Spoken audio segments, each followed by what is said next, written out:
Hi there. My name is Dr. Micah Pollak, and I'm an Associate Professor of Economics at Indiana University Northwest. It's a privilege to be here today to share some of our research on how in-person instruction in primary or K-12 schools affects the spread of COVID-19 in the surrounding community. I want to begin with an economic concept that helps explain why this topic is so important. A fundamental concept in economics is the cost-benefit principle. It's a simple but important principle which says that people choose to do something if the benefit they get is more than the cost they must pay. For example, when you drive to the grocery store, you benefit from being able to get groceries, but face a cost in the risk you might take in getting into an accident. For most of us, the benefit outweighs the cost, and we drive to the grocery store. Likewise, when you get into your car, most of us put on our seatbelt because the minor inconvenience of wearing it is a small price to pay for it potentially saving your life.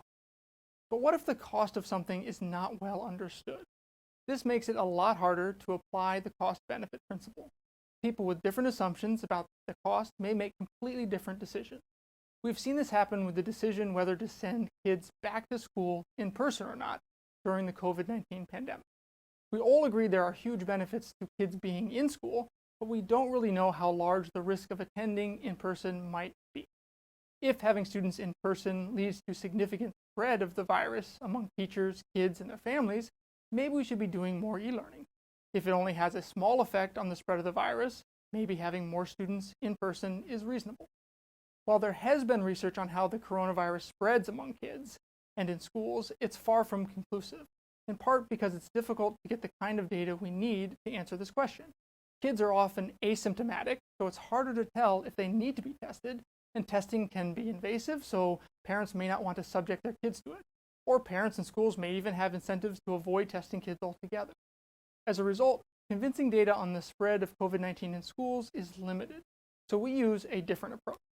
The question we look at for this research is, how does in-person K-12 instruction affect the community spread of COVID-19? By looking at it spread in the community, we rely less on data collected within schools. This study was in collaboration with several other researchers at Indiana University Northwest and the Indiana University School of Medicine. So how do we answer this question? Well, during the spring of 2020, K-12 schools in Indiana were almost universally closed to slow the spread of COVID-19. However, in the fall, decisions about how to open were mostly left up to county health departments and individual school corporations. As a result, in Indiana, we ended up with a lot of variation in how schools opened. Some chose to open fully in person, others entirely virtually using e-learning, and many between these two extremes. Roughly half of all school corporations in Indiana opened with the majority of their students attending some form of in-person classes. The other half had the majority of their students attending remotely. This created a unique opportunity for a natural experiment, which allowed us to look at how different degrees of in-person instruction across counties subsequently affected COVID-19 cases in these counties. As K-12 schools began to open in the fall, we collected data on the proportion of students attending in person versus e-learning at each school corporation. We focused on 72 of the 92 counties in Indiana for which we were able to collect the most complete data. These 72 counties accounted for 92% of all enrollment in the state and were generally representative. We then combined these data with county-level daily COVID-19 case data from the Indiana State Department of Health. Our study period was July 12th to October 6th, or the yellow area on this graph. This period covers the opening of all schools in Indiana, the green area in the graph, through 4 weeks after the last opening. During this period, the daily number of new COVID-19 cases in Indiana, the black line, was relatively stable. Using these data, we then estimated the following panel regression model. We looked at how the number of daily new cases per person in a county depended on the proportion of K-12 students attending in person 28 days earlier. The regression also included other factors such as county fixed effects, day fixed effects, and socioeconomic and demographic control. The coefficient we are most interested in is this beta term, which captures the relationship between these two main variables. Estimating this regression, we found beta was statistically significant with a value of 3.36. This value represents the degree to which a change of in-person instruction is associated with daily new cases of COVID-19 28 days later. So how do you interpret this value of 3.36? It's easiest if we look at some examples. During the study period, Lake County, Indiana averaged 66 new cases of COVID-19 per day, while the state averaged 885 new cases per day. Based on our results, had all school corporations opened with a 25 percentage point increase of in-person instruction, such as going from 50% to 75% in person, this would have most likely added an additional 4 COVID-19 cases per day in Lake County and an additional 57 cases per day statewide.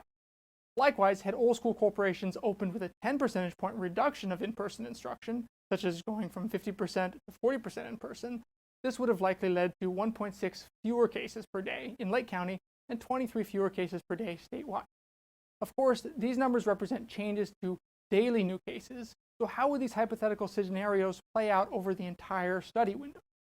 This graphic shows how 4 different in-person scenarios most likely would have shifted the baseline of about 70,000 total new cases during the study period. Had schools increased in-person enrollment by 25 percentage points, as schools opened across the study period, we would have most likely had 1,147 additional COVID-19 cases, or a 1.6% increase in total cases during this time.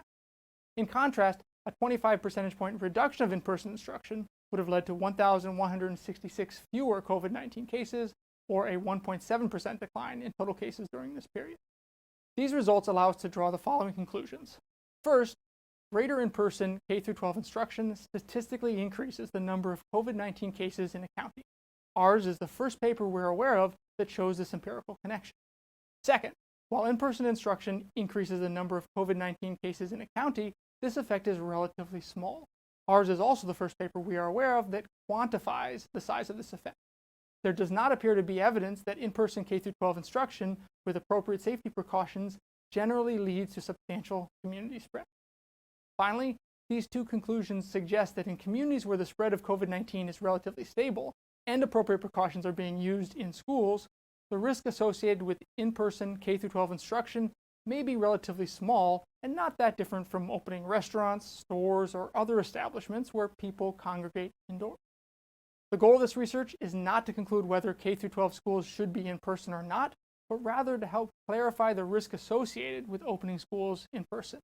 With a better understanding of the cost side of what is a very difficult cost-benefit analysis, county health departments, school corporations, and parents will hopefully be able to make a more informed and confident decision over in-person K-12 instruction.